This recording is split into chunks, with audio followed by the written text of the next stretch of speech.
Congress has been moving money into the stock market at an unprecedented rate, with 5 specific stocks receiving significant attention.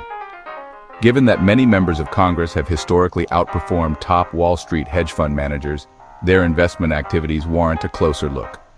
The most compelling congressional trades often involve companies receiving major government contracts, those directly related to committee hearings, or those where members are buying short-dated call options. This analysis breaks down 5 stocks that fit this profile.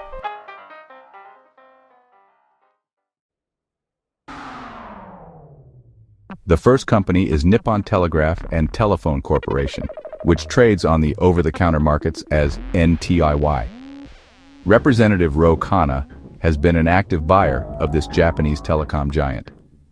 While it may seem unusual for a United States representative to invest in a foreign telecom company, NTT has a significant U.S. presence through its subsidiary, NTT Data Services.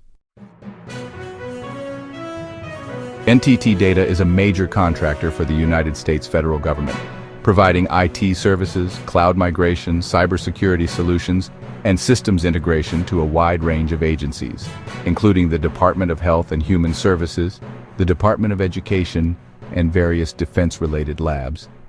The company is listed on the General Services Administration's multiple award schedule, which really just simplifies the procurement process for federal departments. Furthermore, NTT supports U.S. defense IT modernization, secure communications and research and development efforts related to space and cyber systems.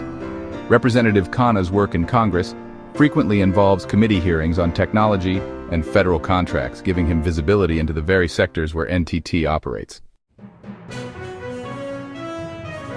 So, the second stock we're looking at is MSA Safety Inc., and the ticker symbol is MSA. Representative Michael McCaul and his wife, they recently disclosed a purchase somewhere between $50,000 to $100,000 worth of MSA stock.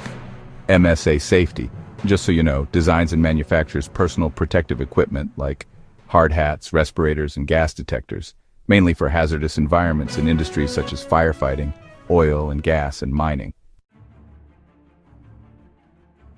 MSA Safety is in fact a regular recipient of Department of Defense contracts, supplying everything from firefighter breathing systems for the Air Force to rescue respirators for the Coast Guard. The company also holds a GSA contract, which means any civilian agency can purchase its products directly. As a senior member of the Homeland Security Committee, Representative McCaul has insight into FEMA grants, Department of Homeland Security procurement plans, and emergency response budgets. This position gives him a pretty detailed understanding of federal spending priorities for the type of equipment that MSA Safety manufactures. The third company, also purchased by Representative Michael McCaul, is Nucor Corp., the largest steel producer in America. As the chair of the House Foreign Affairs Committee, McCaul is regularly briefed on global supply chain issues, trade policy, and geopolitical tensions that drive demand for domestic steel. Nucor is a strategic resource for national defense and infrastructure. With the push for reshoring American industry and rebuilding infrastructure, large domestic steel makers like Nucor are in a prime position to benefit. McCaul's committee work gives him a direct view of the real-world impact of these policies, including data on United States steel mill capacity, new project backlogs, and rising profit margins. Palantir has become one of the most popular stocks among members of Congress, with Representatives Ro Khanna, Marjorie Taylor Greene, and others all disclosing recent purchases. Palantir's core business is selling data analytics and artificial intelligence platforms to defense, intelligence, and homeland security agencies. In the first quarter of 2025, over 42% of Palantir's revenue came from United States government contracts. Just last month, the company won a $30 million contract with ICE to enhance immigrant monitoring systems, its largest ICE deal to date. Many of the representatives trading Palantir sit on or near key oversight committees that receive classified briefings on technology procurements and budget allocations. Under the current administration, there is a concerted effort to outsource more IT and data analysis to private vendors, and Palantir is at the center of this push. The top stock on the list is Vistra Corp, ticker VST. At the beginning of the year, Nancy Pelosi disclosed that she and her husband purchased 50 call options on Vistra with a strike price of $50 and a January 2026 expiration date, representing an exposure of $500,000 to $1 million. Vistra is a Fortune 500 vertically integrated power company that both generates and sells electricity.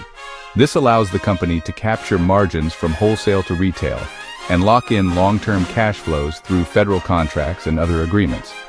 Vistra is expanding into grid-scale storage, solar, and carbon-free baseload power, positioning it to meet surging demand from AI data centers and other critical infrastructure clients. In July 2024, a Vistra subsidiary signed a multi-year agreement to supply 80% carbon-free power to U.S. GSA facilities in Illinois. This, along with other federal clean energy initiatives, makes Vistra a key player in the energy transition. The large leveraged bet on call options by one of Congress's most successful traders suggests a high degree of confidence in the company's future growth.